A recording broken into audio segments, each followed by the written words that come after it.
The Serpent King of Lake Tana in the misty highlands of Ethiopia, where Lake Tana's waters gleam like molten sapphire under the Amhara sun, a chilling tale from ancient folklore echoes through the ages. In the village of Gorgora, perched on the lake's edge, lived Desta, a weathered fisherman with hands scarred from nets and a heart devoted to his daughter, Liya. At 17, Liya was the village's jewel. Her eyes held the lake's depth, her laughter its ripple. But a curse darkened Gorgora's days. Every full moon, a fisherman vanished into Lake Tana's depths, leaving only ripples and screams. Elders whispered of the Serpent King, a monstrous beast with emerald scales and eyes like burning coals, ruling the lake and demanding tribute for safe passage. The village offered goats and grain, but the disappearances continued, and fear gripped every hearth. Desta, haunted by the loss of his brother to the lake years before, vowed to protect Liya from this fate. The village chief, Elder Kasa, insisted on appeasing the Serpent King, but Desta suspected a darker truth.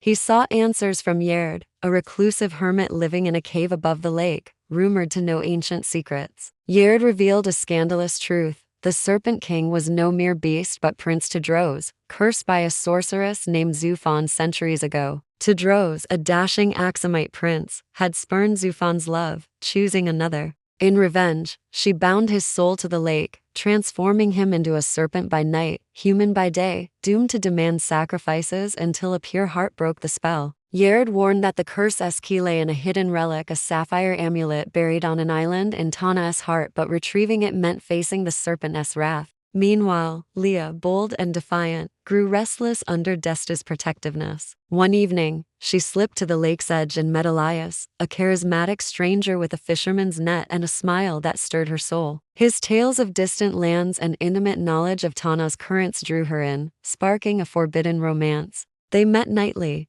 their whispers blending with the lake's lapping waves. But the village priest, Abba, a stern figure with a silver cross, grew suspicious. He confronted Liya, his voice trembling with zeal. "Elias is no man, he is the Serpent King's guise, luring you to doom." Liya, torn between love and fear, demanded answers from Elias. In a moonlit confession, he revealed his truth. He was Tewodros, trapped in human form by day, a serpent by night. He loved Liya but feared her kindness would make her the curse's final sacrifice. Heartbroken yet determined, Liya resolved to break the curse, not for Elias alone but to free Gorgora. She confided in her friend, Marta, a weaver with a sharp tongue and sharper wits. Marta uncovered a shocking secret. Abba was Zufan's descendant, guarding the curse to maintain his sway over the village. He profited from the offerings, hoarding gold while fishermen died. Enraged, Liya and Marta plotted to find the sapphire amulet. Under a crescent moon, they rode to the Forbidden Island, guided by Yerd's cryptic map.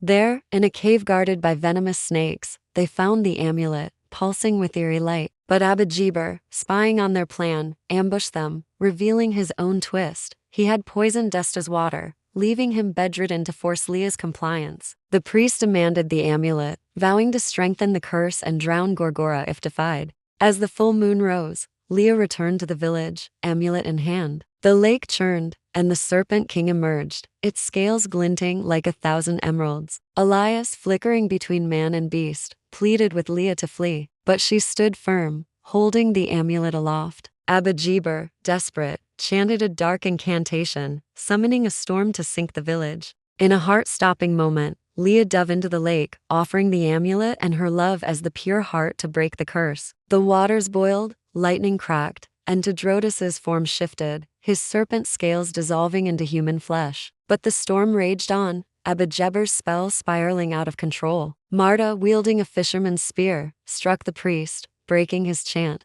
The skies cleared, but not before a final twist. Abba, with his dying breath, cursed Liya to never leave Tana's shores. Tewodros, now free, swore to protect Gorgora with Liya. Desta, recovering, blessed their union, and the village rebuilt, its nets full once more. Yet, as years passed, Liya never left the lake's edge, bound by an unseen tether. Villagers swore they saw her silhouette in the mist, rowing with Elias under starlit skies, forever tied to Tana's secrets. Some say the Serpent King's shadow still glides beneath the waves, guarding the love that broke his curse, a tale of betrayal, passion, and redemption etched into Ethiopia's soul.